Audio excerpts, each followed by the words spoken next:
Number 7, a new pathway is constructed in a triangular park shown. So we have this triangular park here. The pathway connects point R to the midpoint M. We notice that M's not on our picture. So anytime they give us information that's not on our picture, we need to add it to our picture. Midpoint M, 50, 40. So I go over to 50, I go up to 40. This is M. It says it's the midpoint of PK, so I know M is in the middle. How long is the new pathway? Round your answer to the nearest tenth, if necessary. So this pathway is connecting R to M. I need to find that length.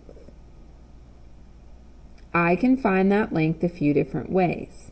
I could use distance formula, or I could use Pythagorean theorem. So remember that Pythagorean theorem takes a right triangle. I can connect these pieces. This is the hypotenuse, so that's my C, and the legs are your A and your B. Pythagorean theorem says that C squared is equal to A squared plus B squared.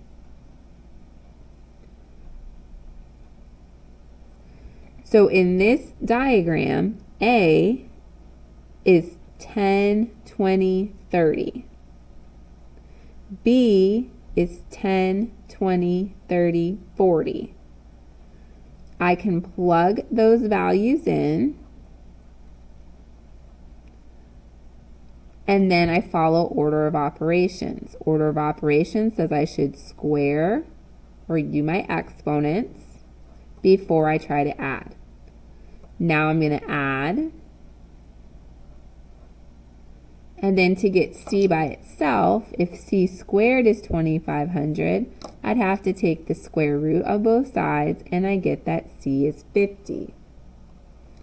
So C is the distance from R to M. I've solved the problem.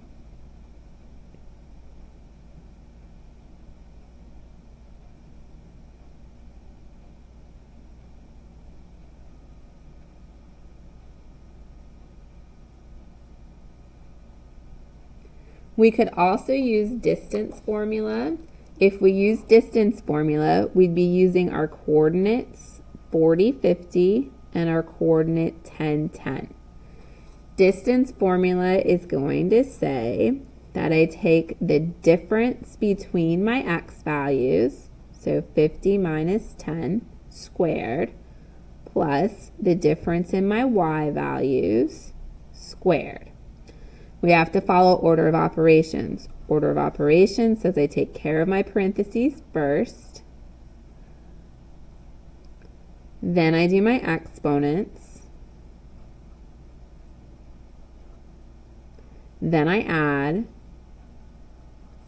And my last step is to take the square root. Either way, I get 50.